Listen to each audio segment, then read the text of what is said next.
Alright guys, welcome back. This is the draft's going to get underway here on day 2 of the Midgard Invitational. I'm Mike, commentating with Alex Blunden. Hello. And we've got Mackenzie Fowler, who drafted a pretty awesome Jeskai Good Stuff deck. I know he's got a Sarkin in there. Yeah, he's got a couple of Weapon Masters. He's got some a solid lot fixing. of really good stuff. Yeah. And Ron drafted a Teamer Morph, so his plan is basically just do exactly that. Get his morphs going and just play really, really big stuff that he's going to be able, really hoping Mackenzie can't handle. Yep. I was actually kind of surprised how good Morph was. Because I looked at it before the set came out and I was like, Well, I mean, I've been speaking with Chris Lansdale, and he told me 5-color Morph is the deck to draft. Yeah, I saw it at one of the pre-releases. Yeah, looks good. No, nobody's on 5-color Morph, but Ron is on Teamer Morphs. Yeah, he missed a couple of colors, according to Lansdale. But really, I just want to see this Sarkin get in play. Alright, so where's the button? Oh. Okay. Alright. So what do we got watching? We got lots of people watching?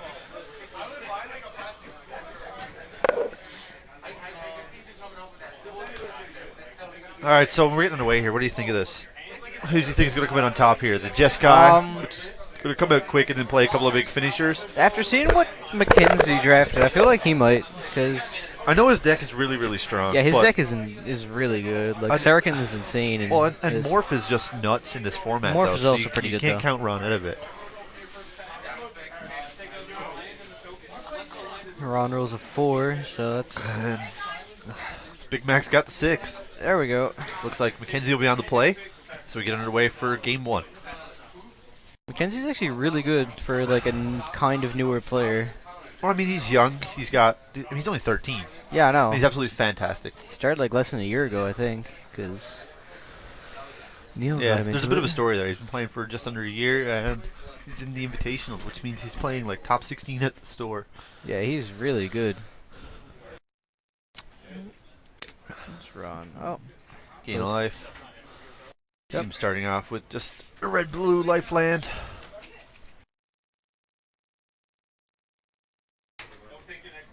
I know he's got a couple of lands in his hand.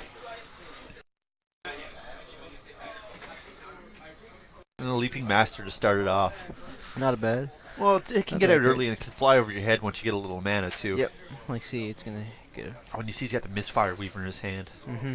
It's pretty good. Oh, there's the War Chief. He'll get his soldier off of that. So Mackenzie comes to the gate really, really fast here. Yep. He's got a really good start. Well, he's got 5 power on board on turn 3, which is really not too bad. I would imagine Ron's going to be looking to morph here, though. Probably. Oh. There's the big giants. What's Mackenzie got? He's probably just going to swing through. Yeah.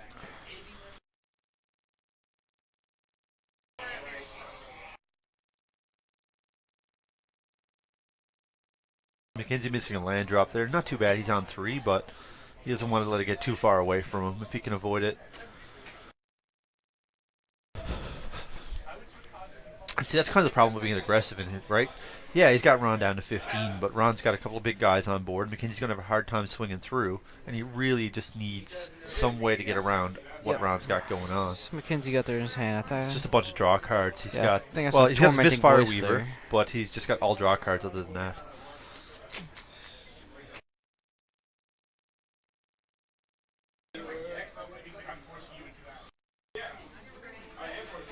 Ron's down I believe 13. the Weaver is 4, so you can drop that in. Yep. Mackenzie is looking like he's in pretty good position right now, though. Well, I mean, Ron's not looking too bad either here, because if Mackenzie tries to swing through, he just gets bad trades, bad trades, bad trades. Ron's on 5. Most of his big guys are going to cost 5 or 6, so pretty soon you're going to see him start to stabilize and swing back really, really hard and really fast with an incredibly quick clock. Yep. See, he's got a Crippling Chill in hand, as well as the Avalanche Tusker, I believe it's called. Like, that thing hits the field, it must be blocked. And Mackenzie's board is just going to evaporate turn after turn. Yeah. I think he's just going to Crippling Chill here. And drops a card. going to outlast to get some reach, so he says, alright, come hit me one more time, but then you aren't getting through again. But he also gives his... No, he doesn't give the other guy reach, sorry. That's not how that works. But yeah, he gives him reach, he leaves 3 mana up. He's probably going to throw a morph down, I would think, unless he wants the crippling chill. Yeah, he leaves up mana for the crippling chill. Play. Yeah. Yeah, and crippling chill there. It's tapped.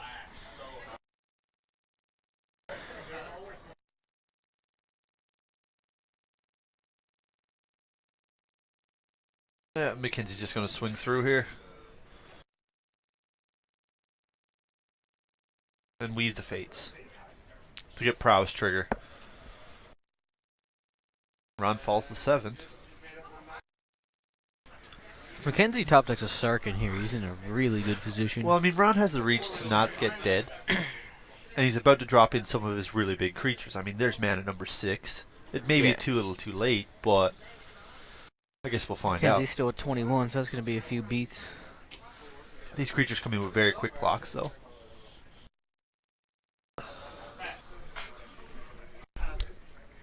Like most of these guys are 5, 6, 7 power, and you don't need to survive very long with them going. The Mackenzie's got 2 flyers on board, and he can make... He's got 2 flyers on board. I believe one of them stays tapped this turn because of the crippling chill. I'm not certain if one of those guys is 4 power. Yeah. But the Leaping Master is able to... And the Leaping Master can fly as well, yeah. So he's essentially got like 3 flyers on board. Here's a Bear Companion. That's a really good card. I love that. 5 mana, 6 power across 2 dudes, which means your removal, which is already bad in this format, is even worse.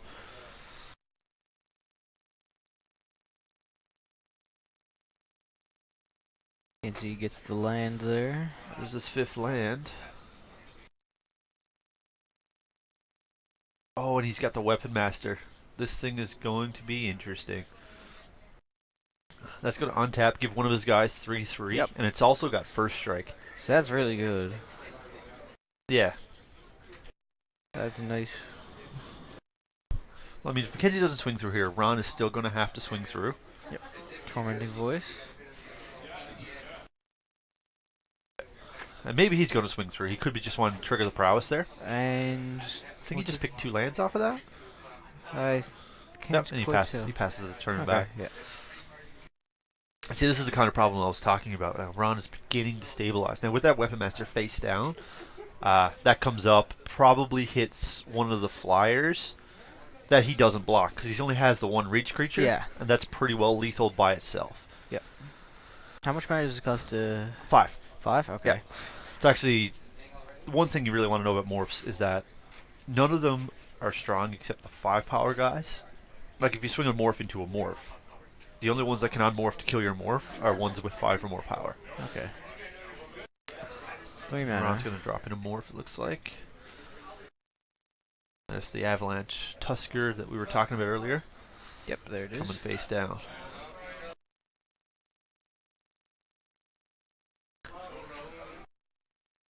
This is going to be the second morph. Yep, he's getting the field now. Well, if this is the second morph, Mackenzie has the 2 flyers. It's going to cost all of his mana to unmorph. Yep. Let's see what Mackenzie can top deck here.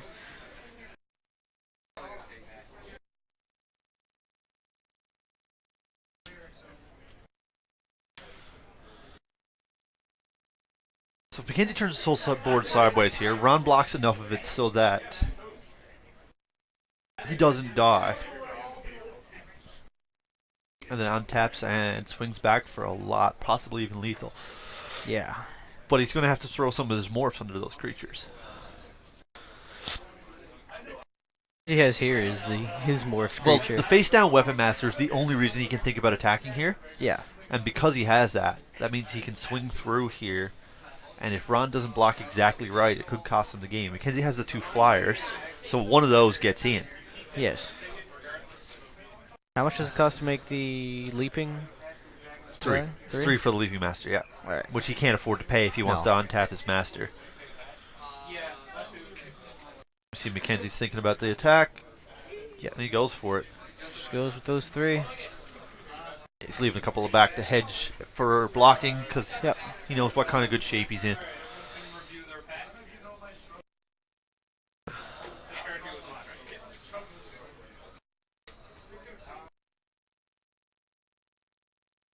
think they're just discussing the number of cards in Mackenzie's hand. Yep. I believe that misfire is actually a 4-power creature, so if he didn't block that, he would have been in a lot of trouble. Also, if he throws these 2 morphs under that morph Mackenzie has, he just loses it. Yeah. And he still he loses his bear companion here as well. Yeah. Oh, bear companion and a morph. So he knows he's going to kill the morph. He's trying to get that morph gone. Flipped up. What's his? There you go. Is he gonna give it a +3 too? There we go. So Ron falls 2.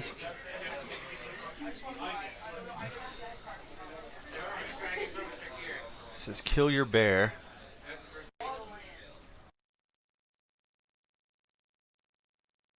And Ron's guys actually don't kill off because his little red card there's got no power. So that was definitely good for Mackenzie. Well, that was great because he managed to kill the bear.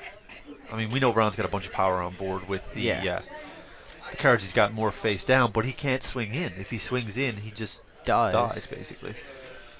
And Mackenzie can just, next turn, send his Leaping Master into the air, turn the Jeskai bird, and Leaping Master through and get in for 2. Which will be lethal damage.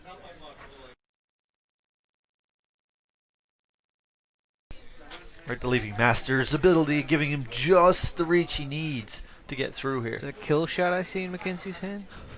It is, yeah. That'd be pretty good right here. Well, he's tapped out, so it's not going to help. And if he gets to untap with these creatures on board, unless Ron's got another reach creature, he just loses. Yep. So Mackenzie's in a fantastic spot here.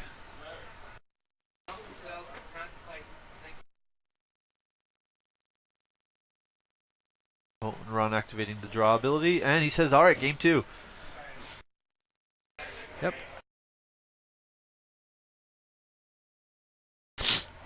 Alright, so we'll see if these guys want to bring anything into their board. I don't know exactly what their pools are like, but they don't look like to be heading to the board very quickly. Nope. Alright, well, there goes Mackenzie. He's up 1. Yes. That was Mackenzie taking the game there. Thanks mostly to the Leaping Master. Yeah. Just needed that little extra reach to get through. And Ron seems to be boarding here. See what he has. Or at least looking through. I think Ron is just flipping through his pool to see if he's got anything to help with this deck Mackenzie has.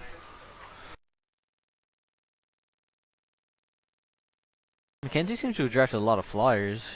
Well, that's what you want to do, right? Yeah, flyers are just insane in this. Alright, and Ron picks up something he wants to board. Yeah.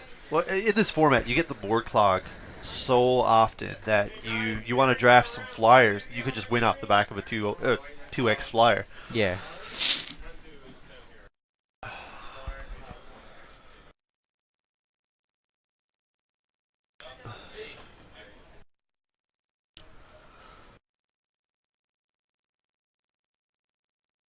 Oh yeah, Ron didn't reveal his morphs there, which is we got to see that they were real, so yeah, you know, no bad judge things will be happening, but yeah, Mackenzie is supposed to be. Yeah, at the end of the game, you have to reveal your morphs, or in competitive REL, it actually is a game loss, but this ain't too competitive. Well, this is competitive REL, but because he was on camera, we'll let it slide. We saw what he put down. It wasn't basic islands.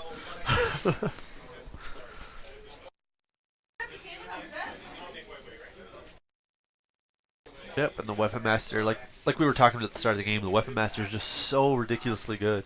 Yes, it is.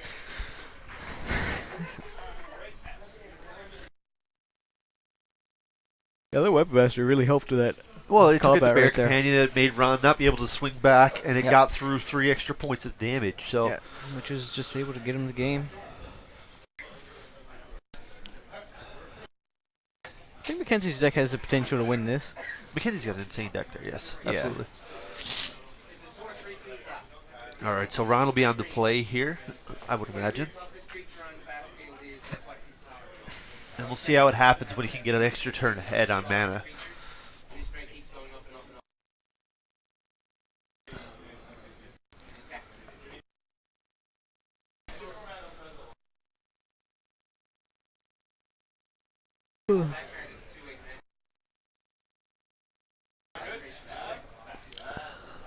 This is a single elimination, by the way. It's not a best of like a Swiss tournament. The top 8 is just single elimination. If you lose, you're done. And we see Ron's decided to go to 6. Didn't like his hand. Let's try again. 6 on the play is pretty harsh sometimes. Well, especially since you know he's looking to go big on mana, so he probably wants like 3 in his opening hand, just so he can get his morph creatures down. And then you're going to need at least 3 more down, or 2 more down morph them. So falling to 6 puts a card behind on that plan. But I know he has secret plans in his deck too, which will allow all of Mackenzie's 2s not to be able to get through. His two power guys. I think I see some land there in Ron's hand. Ron doesn't look too happy with it.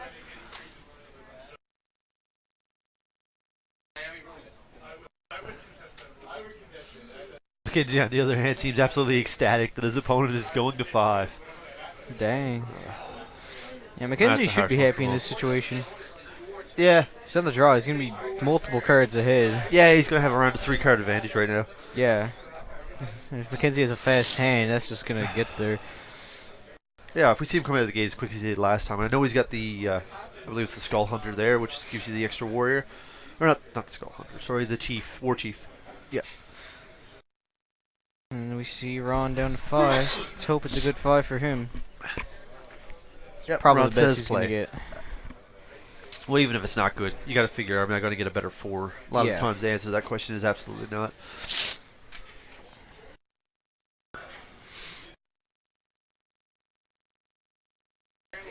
Here we go. It's the Oak. The 2-1 Oak.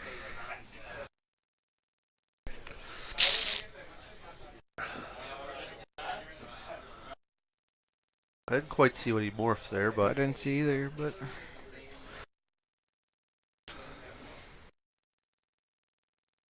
he says